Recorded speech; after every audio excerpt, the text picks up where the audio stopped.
नमस्कार सभी को एक बार फिर से स्वागत है एक और नई वीडियो में। और जैसे आपको पता है हम डिस्कस कर रहे हैं गोरख संहिता को। गोरख संहिता में हम धारणाओं के बारे में जान रहे हैं। सबसे पहली धारणा जो हमने जानी थी वो थी स्तंभिनी धारणा, जिसमें हमने पृथ्वी तत्व को सिद्ध कैसे किया जाए और किस चक्र पर क्या मंत्र क्या बीज का ध्यान किया जाए वो हमने सीखा था। दूसरी धारणा जो थी वो द्राविणी धारणा थी, जिसमें जल तत्व के बारे में बताया हुआ था। वारुणी धारणा भी उसका नाम था। आज की जो धारणा है वो तीसरी धारणा है, जिसको अग्नि तत्व सिद्ध करने के लिए प्रयोग किया जाता है और उसका नाम है दाहिनी धारणा, यानी जो जलाने वाली है, जो दाह कर देने वाली जो धारणा है, यानी अग्नि तत्व की धारणा है। अपने अंदर के जो अग्नि तत्व को मास्टर करने के लिए, सिद्ध करने के लिए इस धारणा का उपयोग किया जाता है।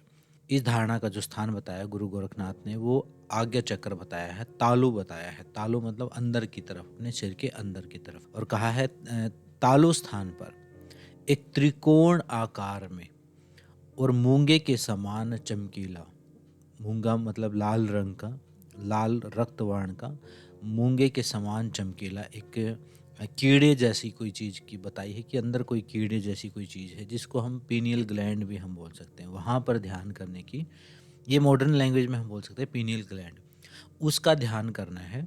और वहाँ पर र वर्ण जो है, र वर्ण वहाँ पर विद्यमान है भगवान रुद्र के साथ। भगवान रुद्र के साथ रय वर्ण विद्यमान है और त्रिकोण आकार में मूंगे के समान एक कीड़े का ध्यान करने के लिए यहाँ कहा है। कीड़ा मतलब एक छोटा सा कीड़ा समझिए, एक छोटा सा शिवलिंग समझिए, एक छोटा सा कोई पार्ट ऐसा अपने सिर के अंदर है, उसका ध्यान करने की बात कही है। और कही है कि जब 5 घड़ी तक यहाँ पर साधक अपना ध्यान केंद्रित करता है तो ये धारणा सिद्ध हो जाती है। यानी 2 घंटे तक जब ध्यान यहाँ पर केंद्रित किया जाता है इस स्थान पर, और र वर्ण के साथ और लाल रंग की विजुलाइजेशन के साथ एक त्रिकोण के आकार की, तो अग्नि तत्व की जो सिद्धि हो जाती है। और कहा है कि उसके बाद जब अग्नि तत्व सिद्ध हो जाता है तो वह जो अग्नि है वह जलाती नहीं है। मतलब इससे जो सिद्धि या शक्ति जो प्राप्त होती है कि योगी के ऊपर आग का जो प्रभाव है बहुत कम हो जाता है, ना के बराबर हो जाता है। मतलब तापमान प्रभावित करना बंद कर देता है, क्योंकि अग्नि तत्व की सिद्धि हो गई है। तो इस प्रकार से ये यहाँ पर दाहिनी धारणा या वैश्वानर को सिद्ध करने का तरीका बताया, यानी अग्नि को सिद्ध करने का तरीका बताया है। और ये अग्नि है हमारे आज्ञा चक्र में, हमारे तालु में अंदर की तरफ तालु है, तालु के अंदर ऊपर सिर के बीच में हमें इसका ध्यान करना चाहिए। एक लाल रंग के शिवलिंग के समान एक किसी चीज का ध्यान करना चाहिए जो त्रिकोण में उपस्थित है।